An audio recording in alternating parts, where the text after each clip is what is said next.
তুমি প্রজেক্টটা ভালো করে সাবমিট করে দিও। ঠিক আছে, খাবারটা দাও। স্যার, আজকে তো আপনার বাড়ি থেকে কোনো খাবার আসেনি। আপনি যদি বলেন আমি আপনার জন্য খাবার বানিয়ে দিই, আমি ভালোই রান্না করতে পারি। মাথা খারাপ হয়ে গেছে নাকি তোমার? আমি এখন তোমার হাতের খাবার খাবো? কেন স্যার, কি সমস্যা হবে?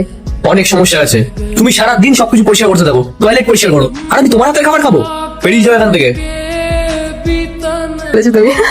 মেঘা, হ্যাঁ স্যার। মেঘা, এটা অফিস, জার্কি মারার জায়গা না যে তুমি এখানে দাঁড়িয়ে হাসাহাসি করবে। তুমি এখানে কাজ করতে এসেছো, আর আমি তোমাকে স্যালারি দিই কাজ করার জন্য, এখানে দাঁড়িয়ে আড্ডা মারার জন্য না। কিন্তু স্যার, আমার সব কাজ তো শেষ হয়ে গেছে। যদি তোমার সব কাজ শেষ হয়ে গিয়ে থাকে, তাহলে তুমি স্নেহার সঙ্গে ডাটা এন্ট্রির কাজটা করতে পারতে। কিন্তু স্যার, আমি তো কম্পিউটারের কাজ জানি না। আরে তুমি যদি কম্পিউটার চালাতে নাই পারো, তাহলে শিখে নিচ্ছ না কেন? স্যার, আমি আপনাকে কিছু বলতে চাই। হ্যাঁ বলো। স্যার, আমি সরকারি চাকরি পেয়েছি রেলওয়েতে। আপনি যদি কিছু টাকা দিতেন, তাহলে আমি টিকিট কেটে ওখানে জয়েন করতে পারি।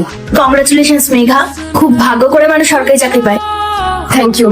তুমি ওকে এমন ভাবে কংগ্রাচুলেট করছো যেন ওর বড় ডিএম হয়ে গেছে। রেলের চাকরি তো পেয়েছে, কি করবে ওখানে গিয়ে? সে তো বাথরুমে পরিষ্কার করবে। আর তুমি তুমি কি যেন বললে? টাকা দিতে? 1 টাকাও দেবো না আমি তোমাকে। স্যার, আপনি আমাকে টাকা দেবেন না ঠিক আছে, কিন্তু এভাবে খারাপ কথা বলবেন না। খারাপ কথা বলার জন্য না, বুকে দম লাগে। আর তোমার মতো মেয়েদের এই সমস্ত কাজকর্ম করাই মানায়। স্যার, আমি মানছি আমি ছোট কাজ করি, কিন্তু যতটুকুনি কাজ করি আমি মন দিয়ে কাজ করি। আর আপনার আপনার কখনোই আমার কাজ পছন্দ হয় না। আর সত্যি তো এটাই, আমি যত ভালো করেই কাজ করি না কেন, আপনি কখনোই সন্তুষ্ট হন না। সব থেকে ভালো এটাই হবে, আমি এই কাজটাই ছেড়ে দিই। স্যার, আমি চলে যাচ্ছি। আরে এত যাও না, কে আটকে গেছে তোমাকে? আর শুনে রাখো, আজকের পর থেকে তোমার মুখ আর আমাকে দেখাবে না। আর যদি মুখ দেখানোরই হয়, তাহলে যদি জীবনে বড় কিছু হতে পারো, তারপরে এসেই দেখাবে। Get lost.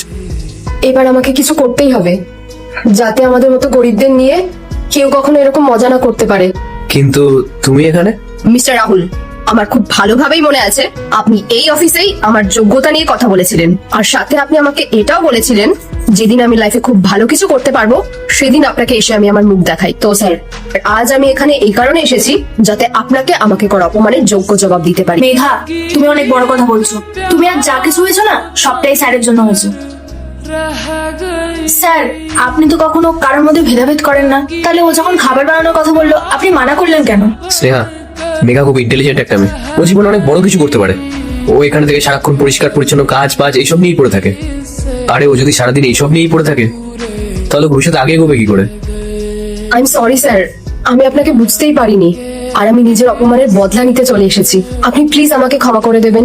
আরে না না স্নেহা, তুমি ক্ষমা কেন চাইছো? আর আমি জানি তুমি এইসব কিছু মন থেকে করোনি।